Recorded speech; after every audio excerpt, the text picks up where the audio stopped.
Hi friends, welcome to hair care tips. உங்களை அன்போடு வரவேற்கிறது. இன்றைக்கி நம்ம இந்த வீடியோவில் பார்க்குறது என்னென்னா, கருவேப்பிலையை வச்சு எப்படி எண்ணெய் ரெடி பண்ணுறது மற்றும் அதனால் என்ன பலன்கள் அப்படிங்கிறத பார்க்க போகிறோம். நம்மளுக்கு ஈஸியாக கிடைக்கக்கூடிய கருவேப்பிலையை வச்சு தான் நம்ம எண்ணெய் எப்படி ரெடி பண்ணுறதுன்னு பார்க்க போகிறோம். இந்த கருவேப்பிலை நம்மளுக்கு எப்போயுமே கிடைக்கும். இந்த கருவேப்பிலைனால நம்மளுக்கு என்ன பயன்கள்னு பார்த்தோம்னா, இந்த கருவேப்பிலையை இயற்கையிலேயே நம்மளுக்கு பல ஊட்டச்சத்துகள் இருக்குது. தலைமுடியை பராமரிக்கிறதுக்கு ரொம்பவே நல்லா யூஸ் ஆகுது. நான் இதை தான் ட்ரை பண்ணி பார்க்குறேன். எனக்கு நல்ல ரிசல்ட்டு கிடச்சிச்சு. உங்களுக்கு பிடிச்சிருந்தால் நீங்கள் ட்ரை பண்ணி பாருங்கள். இந்த எண்ணெயை பயன்படுத்துகிறனால ஈரமாகவே எப்போயும் தலை இருக்கிற மாதிரி இருக்கும். ரொம்ப வறண்ட மாதிரி காஞ்சி போன மாதிரி இருக்காது. வெயிலில் போகும்போது இந்த எண்ணெயை வச்சோம்னா கொஞ்சம் ஈரப்பதமாக இருக்கும். அதனால் ரொம்ப நல்லது. நம்மளுக்கு தலைவலியும் வராமல் இருக்கும் வெயிலில் போகும்போது. நான் இதுக்கு என்ன எடுத்துக்கிட்டேன்னா, கொஞ்சம் 2 ஸ்பூன் தேங்காய் எண்ணெய் எடுத்திருக்கேன். அந்த 2 ஸ்பூன் தேங்காய் எண்ணெய் எடுத்துட்டு 2 ஸ்பூன் அதில் மூடியில் சின்ன மூடினால் 2 மூடி எடுத்திருக்கேன். விளக்கெண்ணெய் எடுத்திருக்கேன். இந்த விளக்கெண்ணெய் ரெண்டையும் சேர்ந்து சூடு பண்ணுறனால நம்மளுக்கு ஒரு ஈரப்பதமாகவே இருக்கும். தலை ரொம்ப வறண்டு போகாமல் இருக்கும். கொஞ்சம் கருவேப்பிலை எடுத்திருக்கேன். கருவேப்பிலையை நீங்கள் எப்பயுமே எடுத்துட்டு கழுவிட்டு கொஞ்சம் நேரம் கழிச்சிட்டு ஈரம் இல்லாமல் அதை எடுத்து சூடு பண்ணுங்க. ஏன்னா அது தண்ணி மாதிரி இருந்துச்சுன்னா ஒரு மாதிரி வெடிக்கும். அதனால் ரொம்ப கஷ்டமாக இருக்கும். நீங்கள் கொஞ்சமாக நான் இப்போ தலை குளிக்கிறதுக்கு முன்னாடி எண்ணெய் மசாஜ் பண்ணுறதுக்கோசரம் கொஞ்சமாக எடுத்துருக்கேன். நீங்கள் நிறையா எண்ணெய் சூடு பண்ணுற மாதிரி இருந்துச்சுன்னா 2 எண்ணெயும் ஒரேடியாக சேர்க்காதீங்க. ஏன்னு சொன்னால் அதில் இருக்க பொருட்கள் போடும்போது அது நல்லா வேவறதுக்கு முன்னாடியே பொங்கி பொங்கி வரும். அதனால் எந்த எண்ணெயாச்சும் ஒரு எண்ணெய் எடுத்துக்கோங்க. லாஸ்ட்டுக்கு இன்னொரு எண்ணெயை ஊற்றி கொஞ்சமாக சூடு பண்ணிடணும். அந்த வீடியோ நான் இன்னொரு வீடியோ போடுறேன். நீங்கள் அதை கண்டிப்பாக பாருங்கள். உங்களுக்கு இன்னும் நல்லா புரியும்.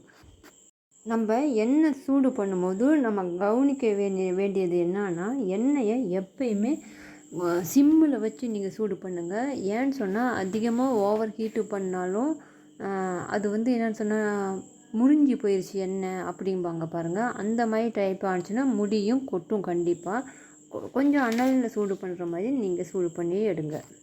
எண்ணெயை எப்படி பயன்படுத்துறதுன்னா, ஃபஸ்ட்டு நீங்கள் இதை பயன்படுத்துங்க. இதுன்ட்டு இல்லை, நீங்கள் எந்த எண்ணெயுமே பயன்படுத்தும் போது ஃபஸ்ட்டுக்கு உங்கள் கையில் தடவி பாருங்கள். ஒரு 5 நிமிஷம் 10 நிமிஷம் வச்சு இருந்துருப்பாங்க. ஒரு மாதிரி அரிப்பு அந்த மாதிரி இல்லைன்னு சொன்னால் நீங்கள் தலையில் நீங்கள் தடவி அதை யூஸ் பண்ணிக்கலாம். சில பேர்த்துக்கு அப்படின்னா, எல்லாருக்கும் கிடையாது. இந்த கருவேப்பிலை இயற்கையாகவே நல்லது. ஆனால் எல்லாருக்கும் கிடையாது. ஏதோ ஒரு சில பேருக்கு தலையில் பொடுகு இல்லாட்டி புண்ணு அரிப்பு அந்த மாதிரி இருந்துச்சுன்னா சில பேர்த்துக்கு இது தடவினோடனே ரொம்ப அரிப்பு மாதிரி ஏற்படும். அதனால் கையில் தடவி பார்த்துட்டு நீங்கள் அரிக்காமல் இருக்கா அப்போ 1 டைம் 2 டைம் பண்ணி பாருங்கள் தடவி. அப்போ உங்களுக்கு மாற்றம் தெரியும். நம்மளுக்கு எதுவுமே அரிப்பு இருக்கலை, ஒன்றும் இல்லை, நல்லாவே இருக்குது அப்படின்னு சொன்னால் நீங்கள் அதை பயன்படுத்தி பாருங்கள். நான் எப்பயுமே ஒரு ஹேர் பேக்கு ஹேர் ஆயிலெலாம் போடும்போது கொஞ்ச நாள் ட்ரை பண்ணி பார்ப்பேன். அது எனக்கு ரிசல்ட் வந்துச்சுன்னா நான் அதை கண்டினியூ பண்ணுவேன். அது இன்னும் எப்படியெல்லாம் நம்ம கண்டினியூ பண்ணலாம், என்னெல்லாம் நம்ம கண்டினியூ பண்ணலாம், எல்லாத்துக்கும் ஒரே மாதிரி hair oil hair pack hair massage எல்லாம் செட் ஆகுமா என்ன ஏதுன்னு அடுத்தடுத்த வீடியோவில் போகிறேன். உங்களுக்கு பிடிச்சிருந்தால் லைக் பண்ணுங்கள், ஷேர் பண்ணுங்கள், கமெண்ட் பண்ணுங்கள். இந்த கருவேப்பிலை எண்ணெயை டெய்லியும் கூட நீங்கள் பயன்படுத்திக்கலாம். இல்லாட்டி நீங்கள் தலை குளிக்கிறதுக்கு முன்னாடி ஒரு 1/2 மணி நேரம் இல்லாட்டி 1 மணி நேரத்துக்கு முன்னாடி தலையில் வச்சு தலையில் நல்லா ஒரு மசாஜ் பண்ணிவிட்டு 1/2 மணி நேரம் 1 மணி நேரம் கழித்து மெல்ல ஷாம்போ நீங்கள் சீயக்காய் எது பயன்படுத்துங்களோ அதை வச்சு மிதமான சூட்டில் நீங்கள் தலையை அலசி எடுங்க. இந்த மாதிரி பயன்படுத்திட்டு வரும்போது முடி கொட்டாமல் முடி நல்லா கருங்கருன்னு அடர்த்தியாக வளரும்.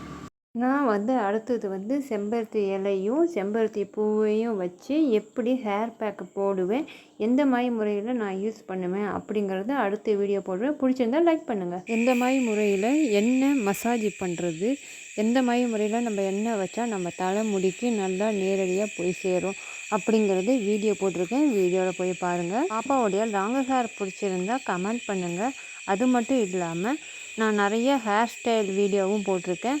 இன்னும் நிறைய வீடியோ போட்டிருக்கேன். நீங்கள் வீடியோக்குள்ளே போய் பாருங்கள்.